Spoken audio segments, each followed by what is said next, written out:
Hey new teacher, my name is Sarah, and these are my new Bitmoji props. My best friend, teacher Tanya, is incredible. She has made a tutorial for us so that we can learn how to make our very own Bitmoji props. Would you like to learn how to make your very own Bitmoji props? Yes or no? Yes! Okay, let's watch. Hello, I'm Teacher Tanya, and this is Bitmoji Teacher Tanya.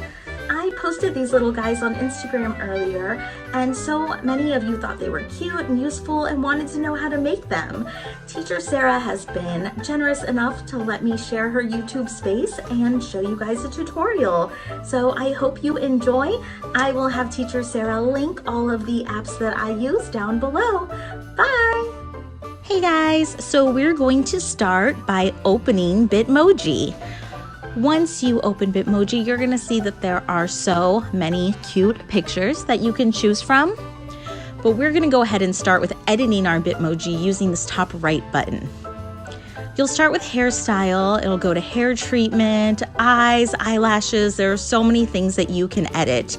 But I want to flip over to headwear so that I can show you where to find the headphones, because sometimes it seems like they're hiding and a little hard to find. So once we're in headwear, your headphones are going to be right at the end of all these cowboy hats. So just pop those on your Bitmoji, and then let's flip over to outfits.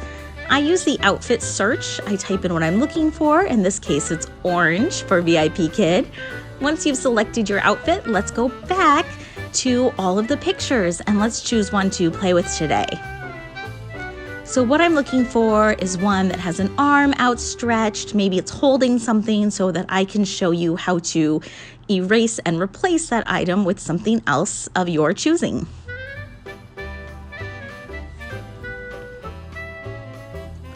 There are so many choices. I think we should use this little one right here holding the beer, because that's totally inappropriate for teaching, but definitely appropriate for this test. We're gonna go ahead and click on it, which is gonna open up the option to save it. I'm gonna save it to my photos and then close Bitmoji. So now we wanna open a background eraser, and this is to erase the background or anything else in the picture we don't like. Our first option is to crop it. I'm not going to do that. I already think this is an appropriate size. It's gonna open in manual. I like to switch it to auto because that'll erase everything at once. If you accidentally erase too much, it's not a big deal. Just change the threshold on the bottom and then you will erase less. So that's the whole background, and I'm gonna switch over to manual because we gotta get rid of this beer mug. So we're just gonna erase that, and I'm doing this all with my fingertip. Teacher Tanya, you can't hold a beer. Silly teacher. All right, so once that is erased, I'm gonna zoom it out and make sure I like how she looks. And if I do, I'm gonna go ahead and hit done, and then I'm gonna hit save. Succeeded to save. Once that is saved, we'll go ahead and close that, and we're gonna open up the app Doodle. It's gonna open up with my last project, which is what you're seeing here. I'm gonna go to File, Import, and choose Edit a Photo. It's gonna ask me where I wanna get this photo from. I'm gonna choose my camera roll, and I'm gonna look for that little Bitmoji we just made. Bam, there she is. From here, I am going to select Insert a Foreground, and then I'm gonna choose that from my photos as well, or from my camera roll. First thing we want to do is put the logo on the t-shirt. This is a good time to add that you need to have all of these things already saved in your photos in order to use them. We're just going to size this logo down and pop it right there on the shirt. Does not have to be perfect. I'm kind of a perfectionist, so I like to make sure it's not touching any of the hair, but it's certainly not centered. You want to make sure that you love how this looks before you hit done, because you will not be able to edit this particular layer again. So now I'm gonna add another foreground object, and this is what we're going to add whatever object we want Teacher Tanya to hold. Maybe we want her to hold Dino. Yes, let's use this dino. We don't need to crop it, it's a great size. So we're gonna shrink that down and pop it right there on her hand. And look, now teacher Tanya is holding Dino. Oh, giant Dino. That looks a little silly. Maybe we'll shrink him back down to an appropriate size and put that right in her hand. Once you're done with this, again, you can't edit it once you hit done, so make sure you really like the placement of it. Once you're ready, you can hit done, hit yes, and if you love it, you can go ahead and save it using that same file at the top right. And I like to save it to my camera roll. Once it's saved, I'm going to open my camera and email it to myself. And I am doing this because our next step has to happen in Adobe, and I do this on the computer. So I'm going to go ahead and email this to myself, and then we will hop over to the computer and we'll make the rest of our edits. Stay tuned. So now we're in Adobe and I have my image here. I'm going to hit Edit PDF to make it an editable document.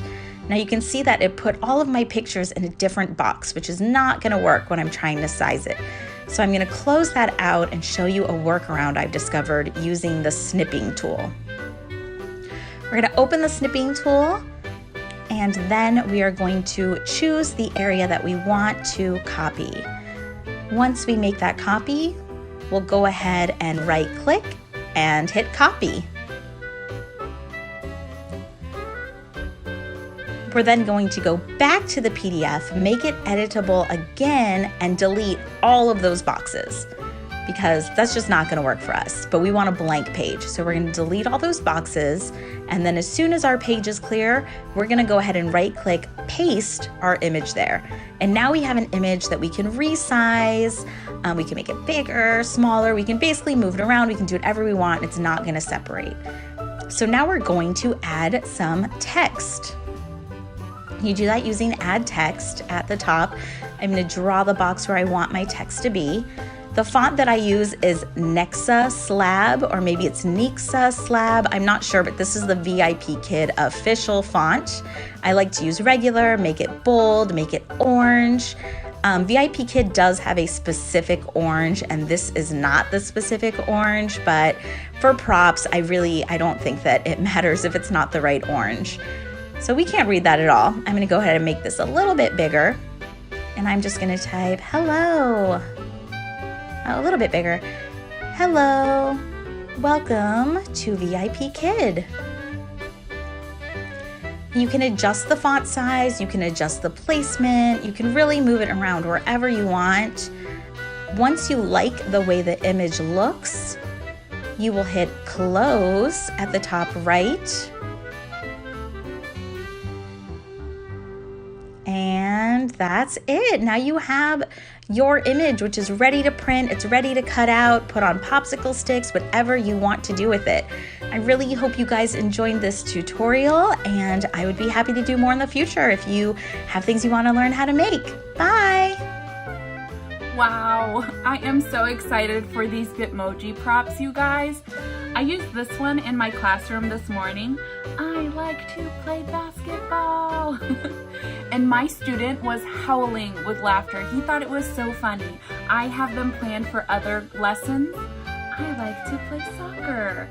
Or for those of you who love the level 3 birds and mammal unit, hatches. This is so exciting. I am so excited to see what else I can find in my Bitmoji pictures so that I can print them, change them a little bit, and put them in my classroom. If you guys use Bitmoji props in your classroom, use the hashtag VIPKID Bitmoji props so that I can see what ideas you use, and maybe I can find something for my classroom. Thank you so much for watching, you guys. Make sure that you like this video, subscribe to my channel. I have so much content planned for you guys this year. I'm very, very excited. Thank you so much for watching, you guys. See you next week.